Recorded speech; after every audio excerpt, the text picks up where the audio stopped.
ఒకానొక సమయంలో south America వారు నార్త్ అమెరికా నుంచి ప్రింటింగ్ చేసే ఒక మిషన్ని ఇంపోర్ట్ చేసుకున్నారు.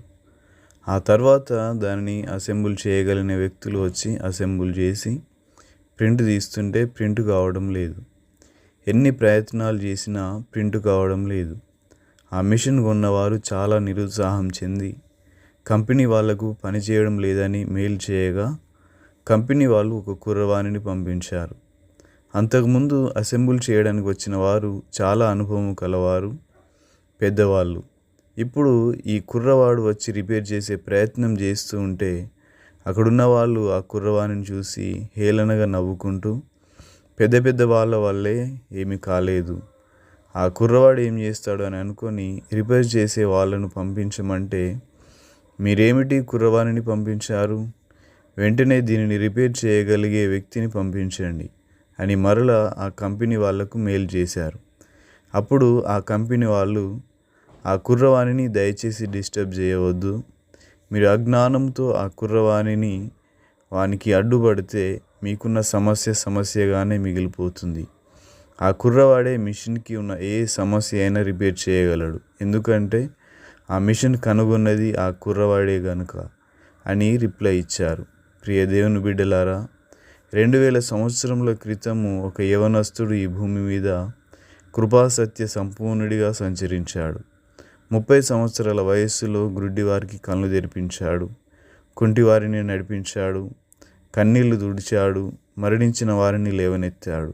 ఎందుకో తెలుసా? ఆ యవనస్తుడే ఈ సమస్త సృష్టిని సృష్టించాడు. ఆయనే ప్రభువైన యేసుక్రీస్తు.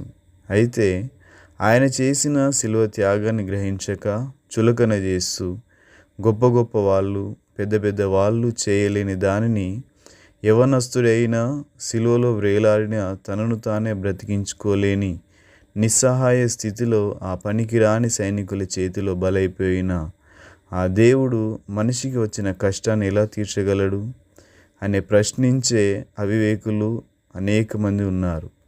ప్రియ దేవుని బిడ్డలారా, యేసుక్రీస్తు ఆ రోజు నిస్సహాయ స్థితిలో శిలువలో వ్రేలాడిన కారణము చేతగాక కాదు, తనను తను రక్షించుకోలేక కాదు. మరెందుకో తెలుసా? నిన్ను నీవు రక్షించుకోలేవని, నిన్ను నీవు కాపాడుకోలేవని, నీ పాపాలను క్షమించడానికి, వెల చెల్లించడానికి, నిన్ను రక్షించడానికి, నిన్ను బ్రతికించడానికి, నీవు దరిద్రుడుగా ఉండగా నిన్ను ఐశ్వర్యవంతునిగా చేయడానికి ఆయన ఆ శిలువలో నిస్సహాయ స్థితిలో మరణించాడే తప్ప ఆయన నిస్సహాయుడు కానే కాదు. నిన్ను నన్ను నరకపు శిక్ష నుండి తప్పించడానికి రక్తం చిందించాడు, కానీ చేతగాని వాడు కానే కాదు. నిన్ను ప్రేమించాడు కాబట్టే తన ప్రాణాన్ని శిలువలో బలియాగము చేశాడు. ఇంతగా నిన్ను ప్రేమించే వాళ్ళు ఎవరైనా ఈ లోకంలో ఉన్నారా? నిన్ను అంతగా ప్రేమించి నీ మీదకు రావాల్సిన శిక్ష అంతటిని తానే భరించి నీ కోసం ప్రాణం పెట్టిన వాళ్ళు ఎవరైనా ఉన్నారా? నిన్ను ప్రేమించి నీవు చేసిన ప్రతి పాపమును క్షమించడానికి ఆయన ఆశిస్తూ ఉండగా ఈరోజే నీ పాపముల నిమిత్తము క్షమాపణ కోరి నీ జీవితాన్ని యేసయ్యకు అప్పగించు.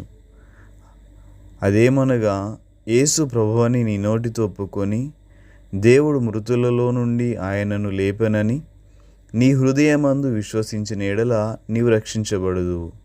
రోమీలకు రాసిన పత్రిక 10వ అధ్యాయం 9వ వచనం. Thank you. God bless you.